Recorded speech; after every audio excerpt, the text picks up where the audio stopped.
concert Oyoezan vraiment financé ou organisé par le producteur Amadou Diabité. C'est un projet financé par le chef de l'État et quoi le 30 juin. Sûrement YP à cause de la concert wana. Biso yeka kosunga ida chef de l'État tout ça ba Congo faut tous unis pour tout tonga Congo. Tala ndenge lelo le biso ba pa ya bazo take biso. Qui bon azamoto to yebi azande wona biso ya Congo asala makamba bien il fait pas aussi des choses bien. Azala ou azalate aoyemba te aobeta mbunda te ngongi te. Bato bazokaka wenge na sens mabete wenge na ba sens to héritier les gars télé alobara français à se présentera bien azo défendre art na abeti 2 albums ekangi troisième goutte ngamona yokaki moi débord à Congolais aux a décidé. Considérez-vous vraiment que ces projets, cet événement, ils ont la renaissance pour certains artistes musiciens où ils peuvent faire partie? Wenge tika empreinte, wenge za histoire, za patrimoine, wenge za histoire mo ya makasi na mboka na biso Congo. Ngana Kaluji, omoni poni na la télé te ko tumbola ko loba biloba loba pona mona moto ko affronter nga. Avant affronter nga longola na ndombolo elonga référence de la musique congolaise, là je peux te répondre. Nga sala combo. Biso tozana succès t'es pas succès c'est là. Biso toza ba tutoye banate. Biso toza na Lupemba.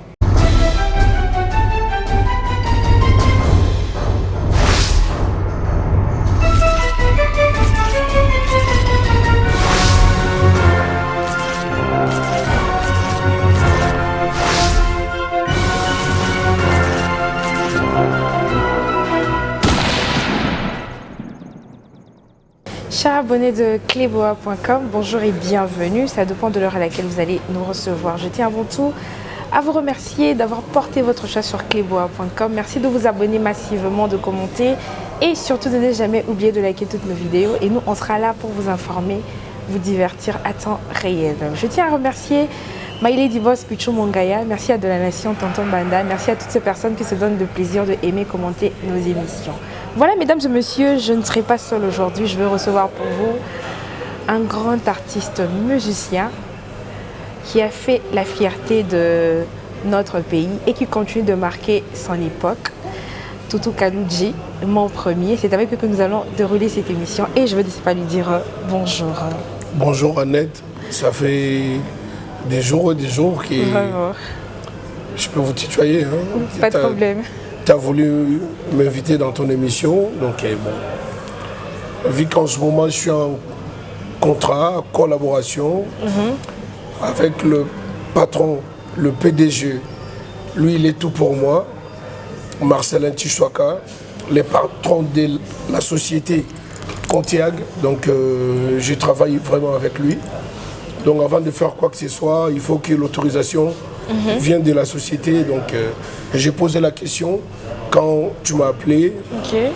J'ai dit c'est par rapport au concert du stade. Le PDG m'a dit non, là tu peux tourner. Donc merci déjà au PDG Marcelin Tchouaka d'avoir nous accordé, vous donner cette opportunité de voir son artiste. Parce que je suis son artiste. Moi je dirais c'est un honneur pour moi et merci à lui. Merci, et merci à vous de nous avoir accordé cette interview. Marcelin Tchouaka, merci pour l'autorisation. Comment vous allez? Ça va Comment très bien, ça se passe, la vie de Kinshasa? Ça fait déjà presque 2 mois que vous êtes sur place, en pleine préparation. Comment ça se passe? Bon, ça se passe bien. Bon, moi, je viens souvent, hein, mais je ne suis pas trop bavard, trop la rue, trop boîte de nuit. Je fais tout vraiment rare. Donc, je fais des fois 10 jours à Kin, 2 semaines de l'Europe. Et je reviens, je bouge un peu partout. Donc bon, comme c'est le grand projet, c'est normal qu'on soit mobile ici. Tout va dans place pour ma préparation. Vu que réconciliation Wenge, Bissonio Soutozali, on est toujours sur le nouveau Libanda plateau. comme on est titinal, camponné. Oui. Donc voilà. Voilà, merci beaucoup Toutou Kalouji. Sans plus tarder, tout côté Namasolo Nabiso, parce que les lopes nous a invités dans un temps demandé par beaucoup de personnes. Qui n'a besoin d'Ayambayo, Bayo Kayo, parce que le cancer, ils ont poussé à l'événement du siècle pour le 30 juin. Voilà, sans plus tarder, quelles sont vos impressions par rapport à cet événement? Aujourd'hui, vous êtes sélectionné parmi les acteurs. Comment vous vous sentez?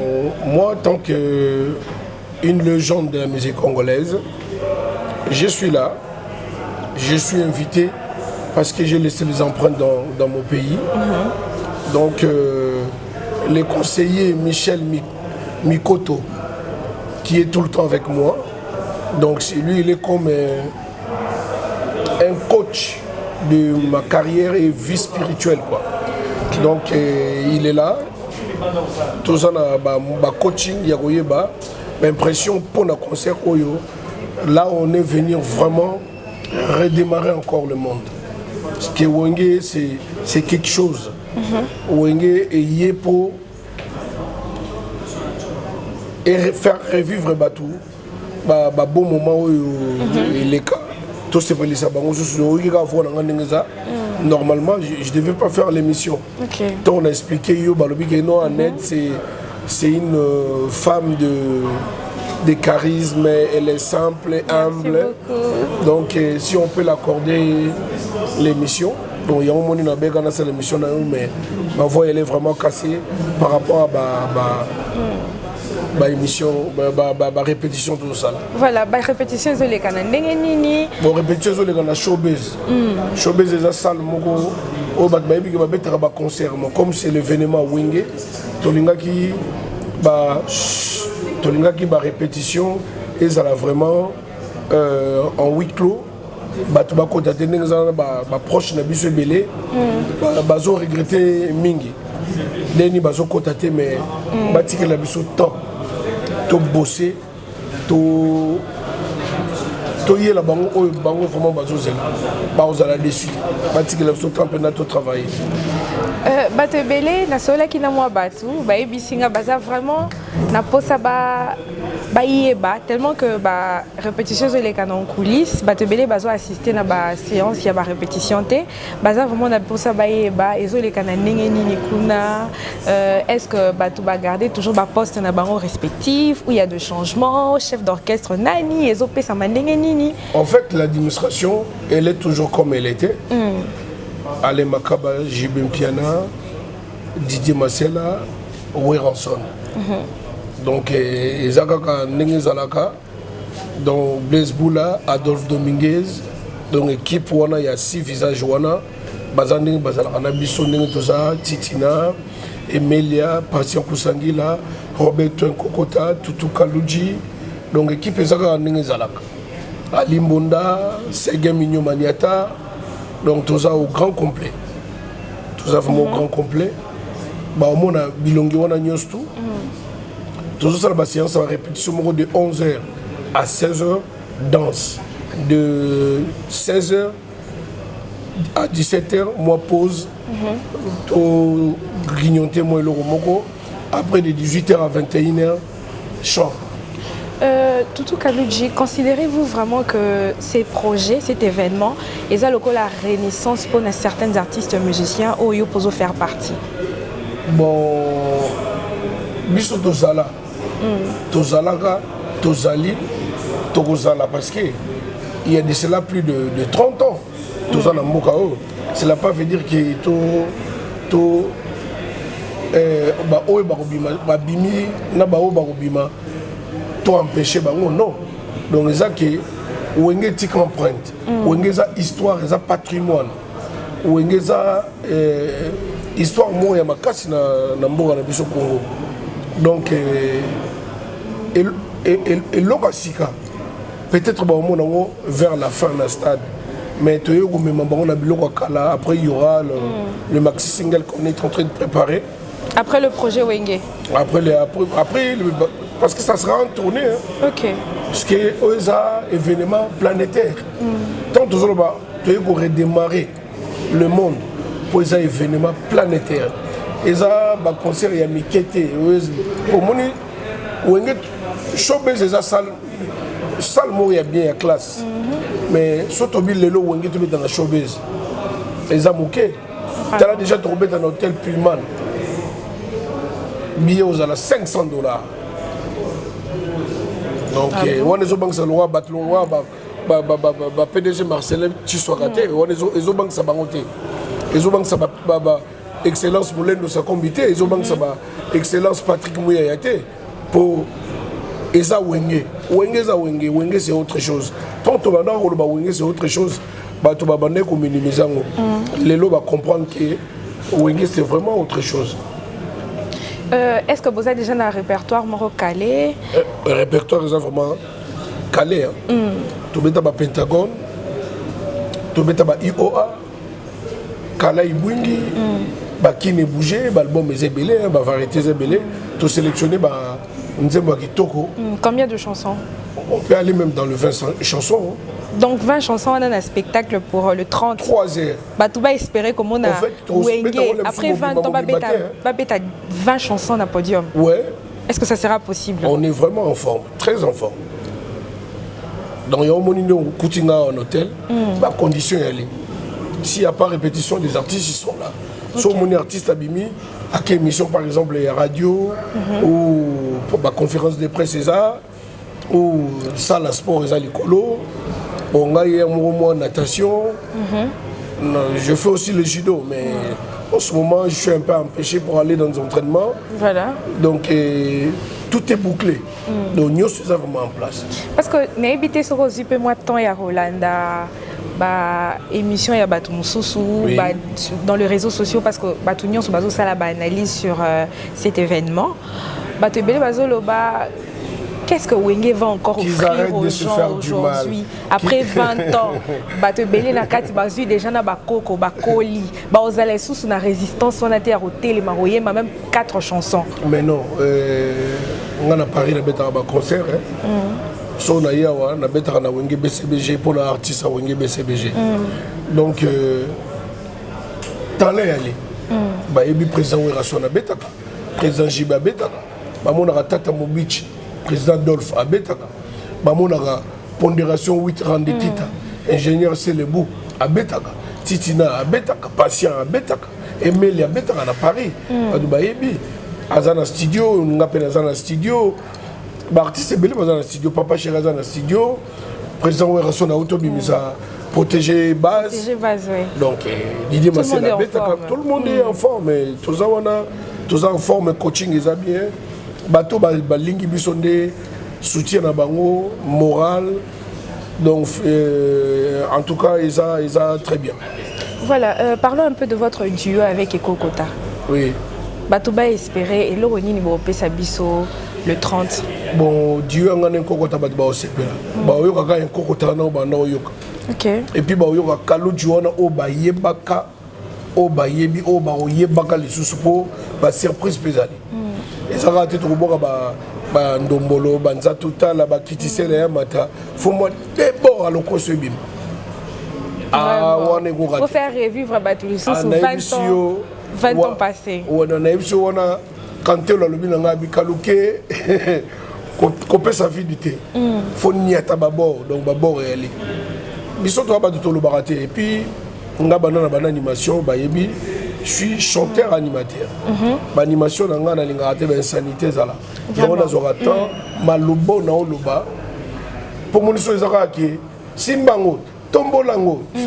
Tu vois donc message sur les catés vous a bloqué par rapport il y a pour mon biso lelo tout ça la musique il y a génération ba gente ba tebele balandaka biso ba haute personnalité au beta musique il y a le roi honorable Sami Badi Bangazo Tala ah mais on a ma petite na biso tous arna bangote nini azo mba manga bien tebo les grands stratèges Sami Miko Bezolanda azo ko zo mba sanité c'est pas bien. Mais moi je dirais que aujourd'hui musicien belé na ba mouvement cause à un artiste surtout cause à l'animateur quand on voit animateur, ils ont batombola, balusa, kotisa, tout ça, c'est un peu ça. Mais c'est quoi bango nyon sona ero zoraton ero tala bango na télévision. Tout le monde a été que on influence bango une grande partie on a influencé bango té et l'oroté. Bon on a une animation chantée, na yena style ya animation chantée, ba vient na biso ba laki. Ba nono kokota bazal, ba nono atala ko bazalaki. Ngala kuta nkokota ba nono atala ko ba vie na mombafu. Ba boaka ba cri. Tolanda style bango bazalaki nango avant to ya kokota to imposer style na biso. Mais ngolo baté soki Hollandi maka moto azosala.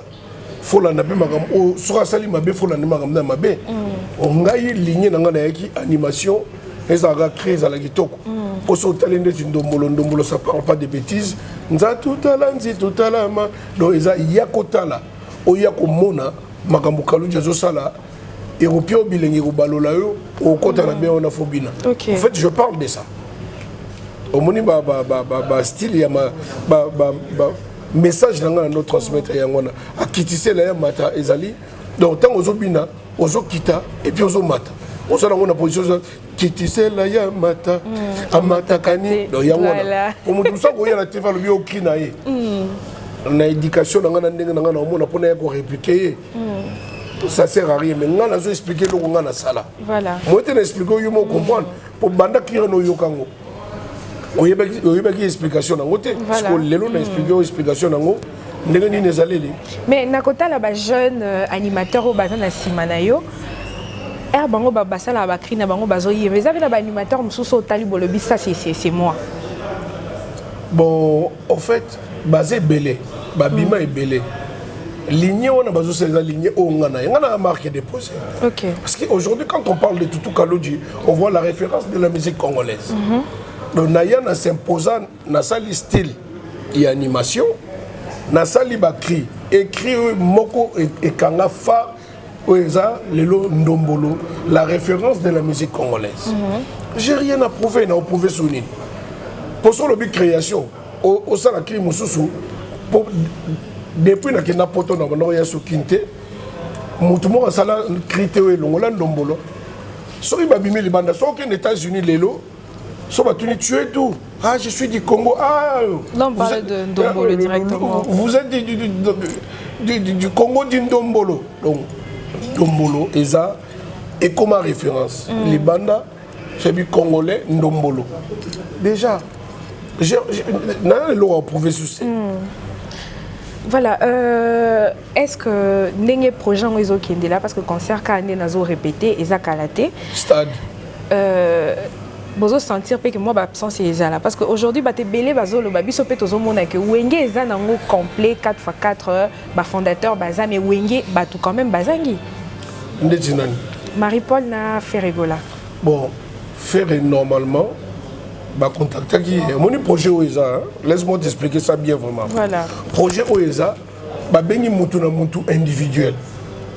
Eza lokola ngai na auto yebso siko tout à l'heure pour na contrat dans la société Contiag.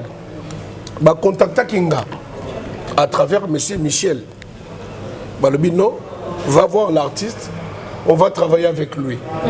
Tu peux essayer ma condition à biso, il n'est pas possible ma condition à. Si ça marche, ok.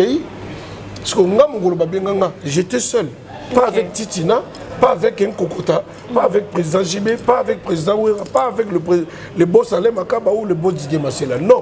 Babenga Tutu Kalodji. Et j'ai parlé avec M. Amadou Djabi au téléphone. Aïbsinga ke Nazana besoin parce qu'il a organisé un événement. Réconciliation Wenge. Tu es partant de signer un contrat avec moi? J'ai dit oui. On a contacté dans nos maisons Contiag pour le Bakeno. On a un engagement moko pour la réconciliation événement Wenge. Si je peux aller. Et ça, quand il y a un solo là, tout ça. Il n'y a pas de 12. Non, il n'y a pas de 12. Il n'y a pas de 12 là-dessus. Ce qui est présent, il y a un problème de président Marie-Paul. et aux a problème il y a les bandes ou il y a bango mais na limite ba na problème pour moi même avant mandaya biso to kutanaki to solo la qui et au sala après va contacter paiement oui et au sala après va contacter pe ali monda do ba no contacter mutu na mutu ba no zoatan so ba contacter ba artiste o yo tuninga au mona que ba ozana biso ba mikolo zana no les lots tous les 7 hein oui donc on a encore 23 jours hein?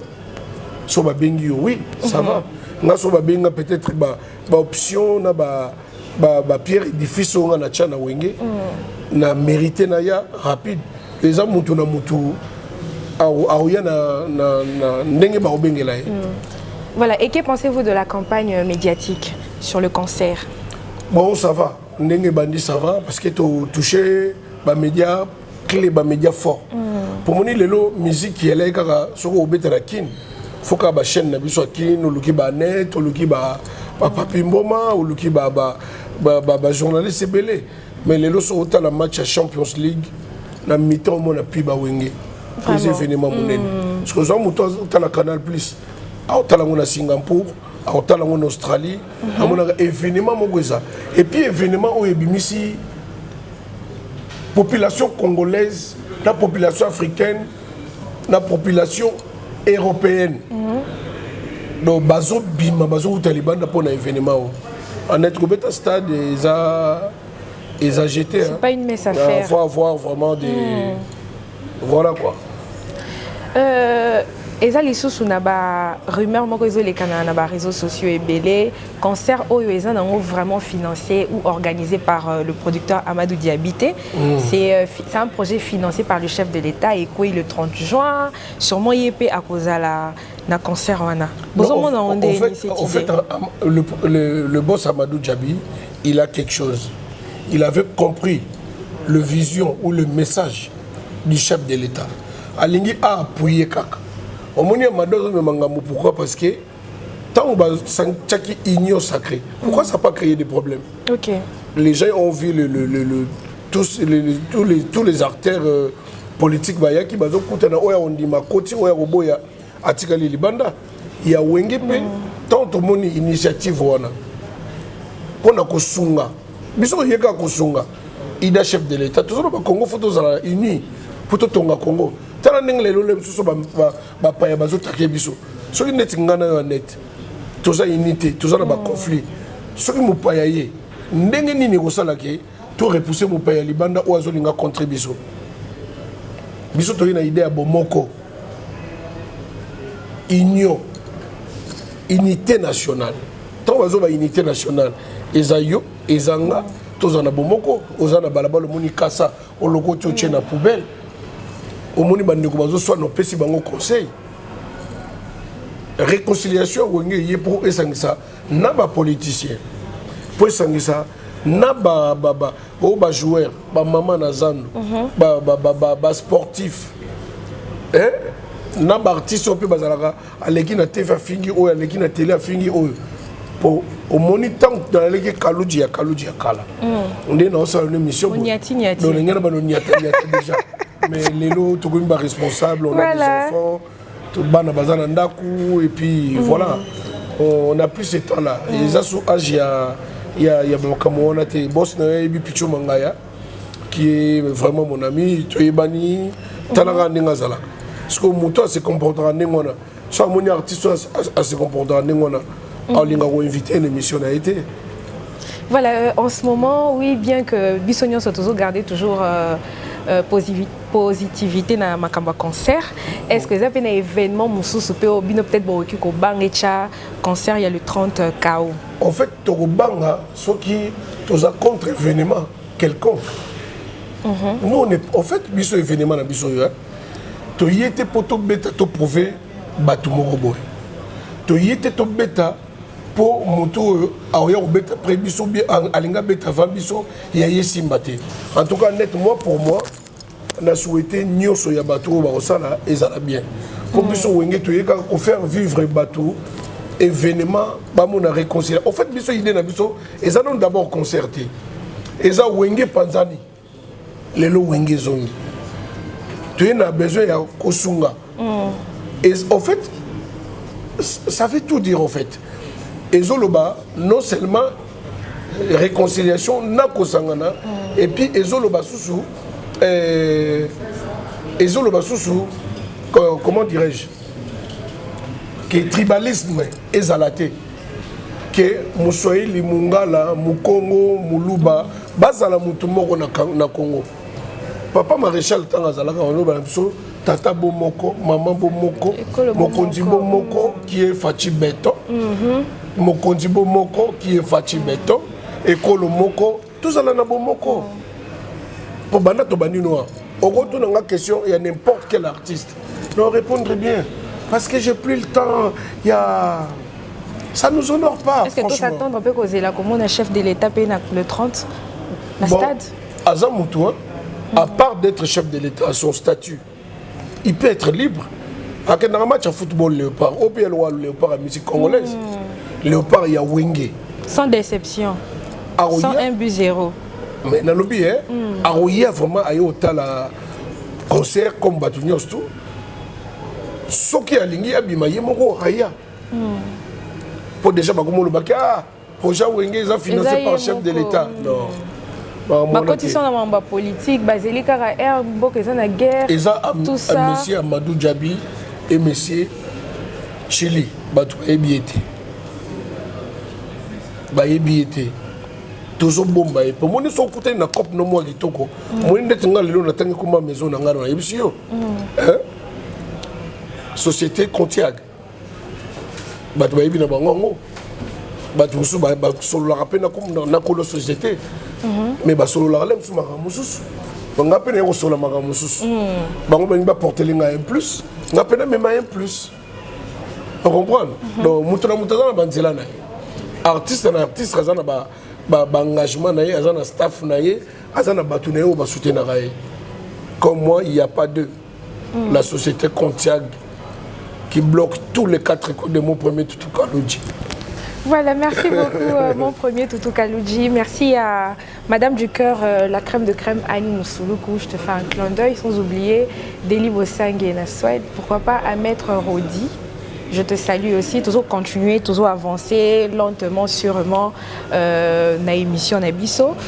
Toutou Kaloudji, slogan wana pour nayoki pour répéter moi trop, slogan wana on est venu pour redémarrer la musique. Et là, non, redémarrer le monde. Redémarrer le monde, pardon. Et là, en fait, cela veut dire que tu es au moment où tu es dans l'écolo, tu es dans la blague. Wenge zaki na osuite panzana ina ngo. Mais Wenge yo mo tambola ka chanet. Ozoka na baba, ozoka partout. Et ngolo baté musique congolaise bat bayem baraté babeta raté. Mais Wenge ocha vacuum pour changer les données encore. Qu'on redémarrer. Voiture sur tamoule, on peut faire 4 motos. On peut mieux télé, mieux parquer. Mais avant, au bima, au sani. Tu vas encore redémarrer. Et elle va redémarrer mon kili. Est-ce que vous allez inviter les musiciens à assister? La porte, elle est grandement ouverte. Mais si vous avez attention, bima na mboka. On a comme tout. Net, comme on a dit pardon. Voilà, ça sera vraiment chaud. Attention. Attention, mettre en avant. Parce que nous, on a du gaz et on a du pétrole. Et le kérosène nous appartient. Si on a un avion, avant bimo, on a besoin de kérosène. Donc, on a besoin de biso. On a besoin de net. Et on a besoin de vérité. Et il y a des musiciens qui ont besoin de salati. Pour musicien, toi, le gars, on a tout Kaloudji na bango. Parce que bango balingi tout le balbi ya baboye, ya bandengo. Mais tout ça comment on est responsable. On n'a plus besoin de tout ça là. Wenge ya na makambo, orchestre tout. Bazana besoin bazana tout Kaloudji. Bazana besoin babi na ndombolo mais ba mystifier ngombo ko déformer mais non, obina kaka. Pour l'orchestre belé babima va gagner Afrique babor abakria Kaloudji babor ababilo on a tout na les gars na TVT na lobana critiquer bango et ça fierté nanga au sel le romo ba ki libanda bazo bini lango ba au sel lango C'est la fierté du Congo. C'est la fierté du Congo. Vraiment. Arrêtez de vous faire du mal. Fais-les. C'est ça le problème.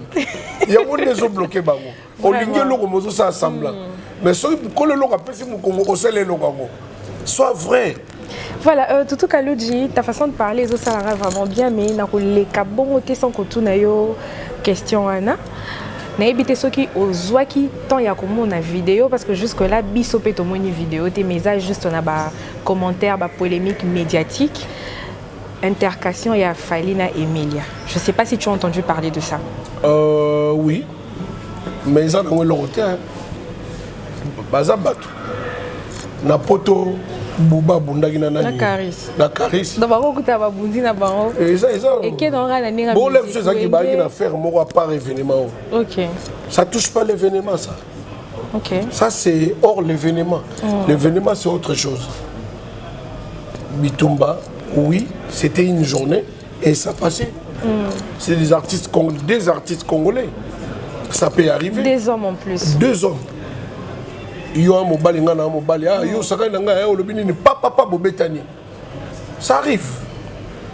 Mais mission mo releka ki apeti vie wa zegwa na vie na nga bayi lokanto. Amanda babebani. Ça arrive. Mais c'est pas ça l'objectif de l'événement. Événement ya wenge ya magamosusu. On a une petite accrochage et Salamaki et Leki. C'est la famille congolaise. Et est-ce que aux UPTON Yolanda, moi polémique médiatique aux les réseaux sociaux sur les derniers fils de Wenge, Batumsbalo c'était héritier, Batumsbalo c'était Ferregola, mais évitez un peu moins quoi expliquer parce qu'il y a une confusion avec la génération d'après 20 ans et la génération d'avant 20 ans. Certains ne comprennent pas, bien que Bazomo n'a pas image, mais c'est un peu compliqué. C'est du Wenge. Bah ouais.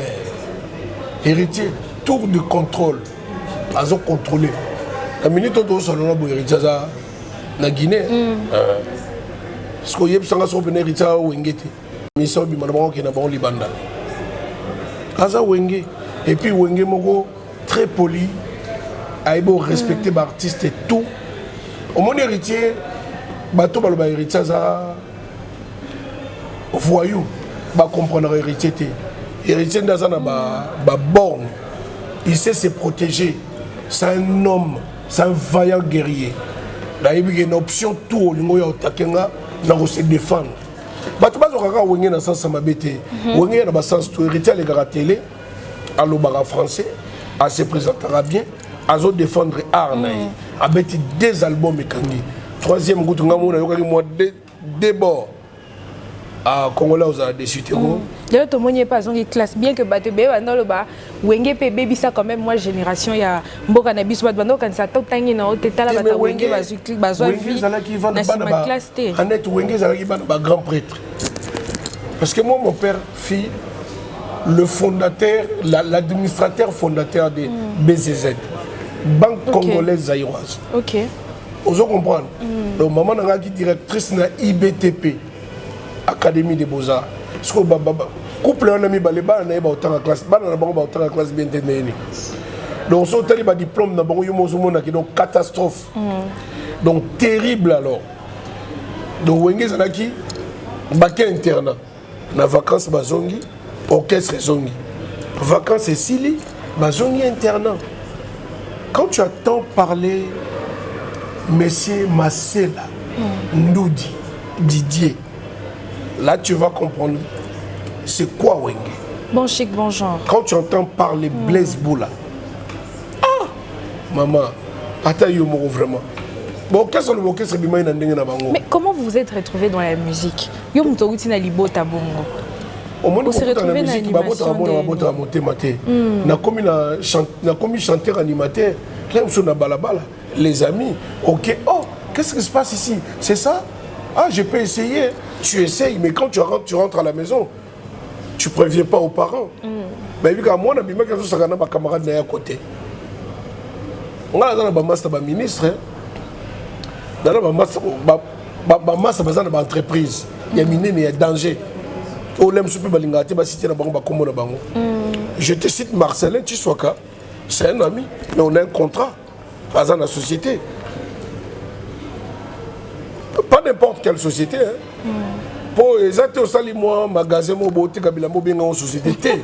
Société, donc tout est carré, administration, qui est employé, qui est travailleur, bien payé, fiche de paye. Il y a des entreprises aussi qui ont fiche de paye. Il y a Ramon Kougouma. Bon, ça veut dire tiens pour toi, pas au fond de Néni. Vraiment.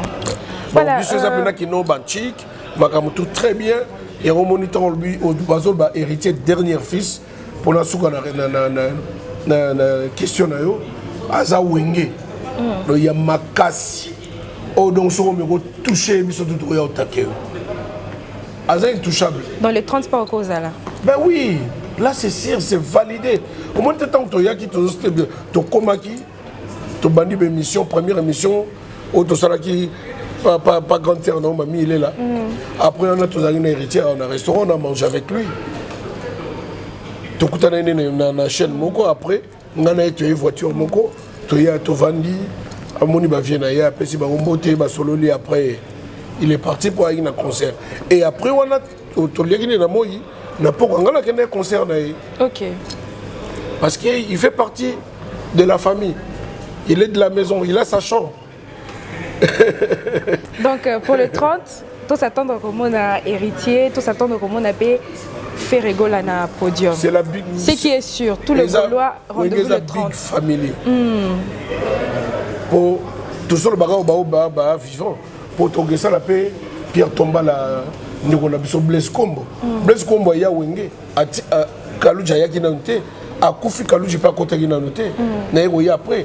Mais c'est baza doyer ancien au banda wenge au tilelo paix à son âme mais toujours reconnaître ma valeur on a bango tout ça quand Pierre Tombal on va aller voir la famille pour blesser comme azana bandeko to geno hôtel la bango tout sololi tout ça le Pierre Tombal to honorer à famille et puis ba enveloppe yake à événement ce qui blesse comme azana qui en vie alangara enveloppe donc on moni batu nyoso oyo yoka na oyo monate oyo yebi ki bazala na wenge mutu na mutazui pa et puis batu batika koloba ndenge Amadou a organisé le koyo mbongo azobimisa Amadou peut-être azobimisa au moins 80%.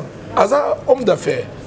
Homme ça 80% du budget de LM pour le Maramba Wenge pour Wenge ça ba masana. Oui. Amadou il est l'ami des présidents Jibin Piana. Il est l'ami de boss Didier Massela. Il est l'ami des présidents Werrason. Aza moto yeba ina bato. Et le roi ngata no kuta ino avant to ban émission na je t'apprécie beaucoup. Par rapport à quoi? Par rapport à ton travail. Merci beaucoup. Pour avant yeba ngate. O roi yeba nga tutu Kalonji Wenge yebi en tant qu'artiste. Voilà. Na bo moto boinga na yebi en tant que chroniqueuse, journaliste, Nathalie Moussika, j'apprécie ton travail que tu fais. Merci. Je vais accepter faire ton émission. Tout ça, on a eu une émission, mais je vais d'abord contacter le boss, Marcelin Tshisoaka, mon colotte, il faut bêta. Il faut le one and for bêta pour y aller à faire. Pour y aller à faire le porte. Il n'y a pas de pour te expliquer qu'il y a net mon malam. Voilà, merci beaucoup à mon premier Toutou Kalouji. Tozo vraiment ton mingité. Tout comme déjà net pour net pour Kalouji Moulouba. En tout cas. C'est très important. Voilà. Merci beaucoup à mon premier. Comme déjà que je suis dans l'émission Nabiso, est-ce que Ozomona Zachary Bababa, cette communication n'a influencé quand même cancer? Par rapport à quoi? Sa communication. Nous tous, on le sait qu'il il fut le numéro 1 dans ma il y a communication, marketing, pour promouvoir l'artiste. Aujourd'hui, présence, naïto, absence, naïto, qui influencer quand même quelque chose. Ça change rien du tout. Il n'y a rien. Ok. Et changer dans le hôtel. Au moins événement, journaliste ou pas journaliste, ça ne change rien. Les gens viendront voir les artistes. Les journalistes, ils ne chantent pas. Qui parlent du bien ou qui parlent du mal, ça change rien.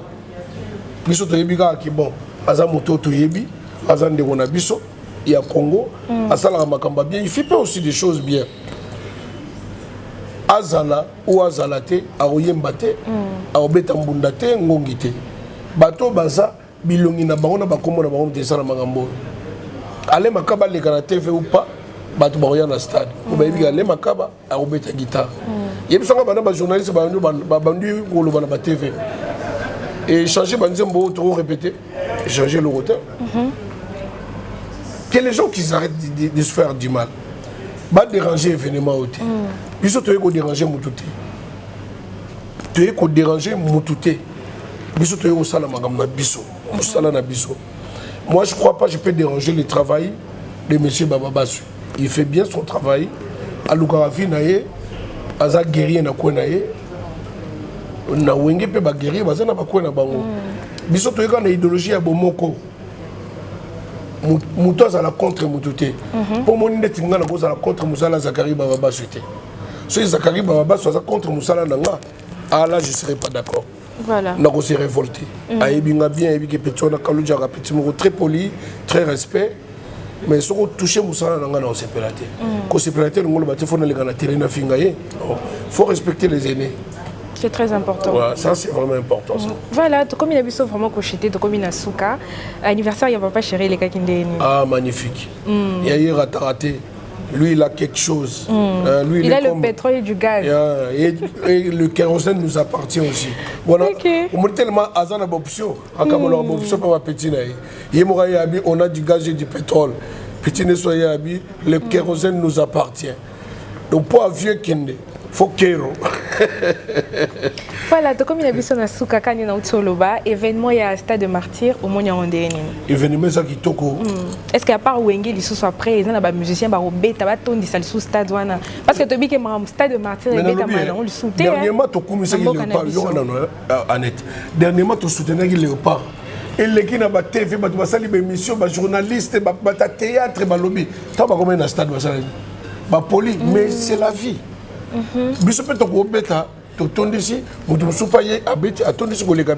C'est la vie. Mais si vous avez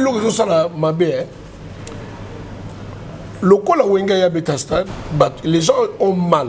Parce que pas si on a besoin de gagner. Pour Wenge, vous attendez, il y a pas si vous avez besoin de stade. Donc c'est que Wenge c'est quelque chose. Wenge tous en staff, tous en bateau. Wengeza na soutien na ceinture au sawana ngoti na mboko ya Congo ceinture à danser les bandes ceinture à danser pour Wengeza nous ensemble yeba nangi na batebele ya ngo moniton bo Wengeza décidé à beta Annette au monde na miss Rosala événement où comprendre. Et est-ce que Moula la pas Rosala? Bon, Moulala, il y a encore ce que nous avons l'émission. C'est le bot Amadou Djabi qui décide. Autour de nous, il y a faire, il y a héritier, il y a bisio. On a des faire été, faire des affaires, c'est faire qui doit répondre. Il y a un engagement à m'amener, on a signé l'affaire et contraté. So ba bengi faire. Na monsieur Amadou ngana ozala. So qui c'est ba kutana ki kutunga na ozala. Nazalaki te. Na yebite tongo pe na kutana na Amadou. Yé pas zalaki te. Soki bakobenga ya kozala bato bakomona ye aoya kosala mosala na ye mais événement ndeka eza réussite bafitole to bona bakoinkoin booloba loba botika bino oloba biso makambo ya ja bien ese simbi match eza bena Chintonga 3-0 match biso match ekangi donc voilà. Après concert il y a le 30. Bozo bombe la licence baba fan na binoto public na bino. Le 9 na autour de la piscine et hôtel Pullman depuis orchestre ezala orchestre. Mon orchestre le bosso abet à $500. Donc bossa dans ba catégorie ni $500 on est à prix basique normal. Donc lingi VIP 1000 balles 1000 bah oui. Parce que hôtel là ba mission va se réconcilier ba panzanaki.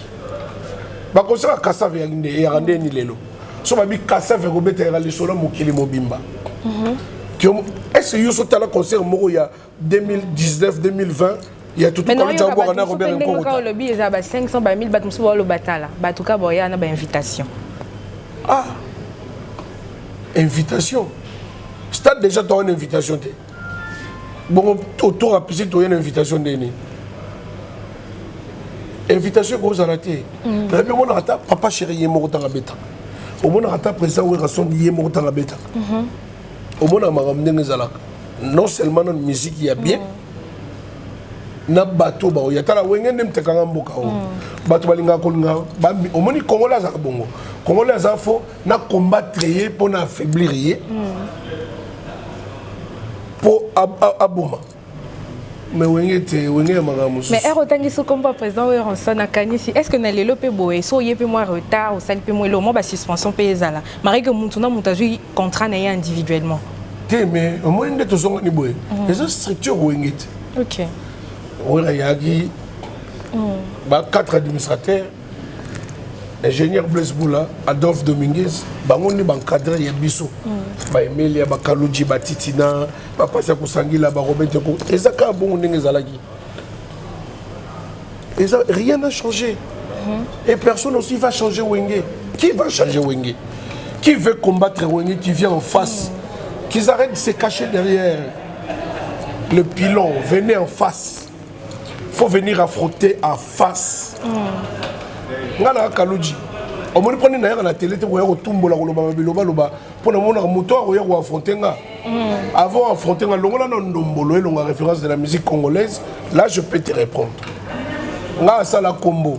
Biso tozana succès t'es pas succès c'est là. Biso tozana batuto yebanate. Biso tozana Lupemba. Lupemba logo et vendre dans nzoto. Na ba œuvre kaka. Donc quand Lupemba tozana œuvre. Le monde dit les leçons avec Omba, bah bakota na plus babini. Sans te toucher, bakota na plus babini. Et le monde bateau c'est le pub tout foutre la bombe au télé dans la télé. Oui, photos à la ragaka. On va redémarrer le monde cette fois-ci. Merci beaucoup à Toutou Kaloudji, mon premier, Toko Minasuka. Merci de nous avoir accordé cette interview. Moi, vraiment, merci Mingina Yonde. Je vous en prie. Aux 8 ans, vraiment, Yaoya, Koutalangatine Hotel. Et je dédie cette émission à monsieur Marcelin Tshisoaka qui nous a accordé vraiment cette opportunité. Le patron de la société, Contiag, qui est Otokutana, tous à l'émission Yagitoko Boye. Donc c'est quelqu'un de bien. J'aimerais bien un jour que tu puisses le voir. Monsieur Marcelin Tshisoaka. Monsieur Marcelin Tshisoaka.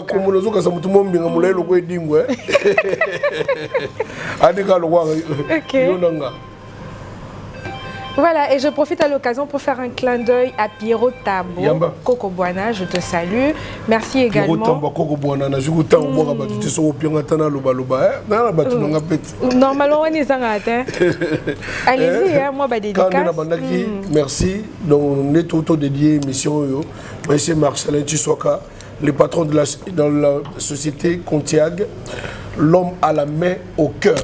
Il y a un thème pour Sabato. Michel Mikoto, les conseillers, les coachs. Qu'est-ce qui se passe? Patrick Mbaya, Eric Kessala, Sarah Kalongo, Emmanuel Sikandi, donc t'as la liste. Le bateau, tout ce qu'on voit qui bango, t'es au Meminga. Donc, tu es belé tellement, donc laisse tomber.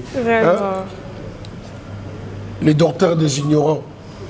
Monsieur Eric Mandala, Zadio Moulumba Zamoul, le PDG Christian Lomoto, Madame Carole Aguito, Maître Marie-Louise Efekele, MC Kamanga, Fede Lokwa, le boss Tati Bilolo, l'intendant du chef, PDG Laurent Mandaka, Senava chez Mambo à Bruxelles, Lina Mouvaro.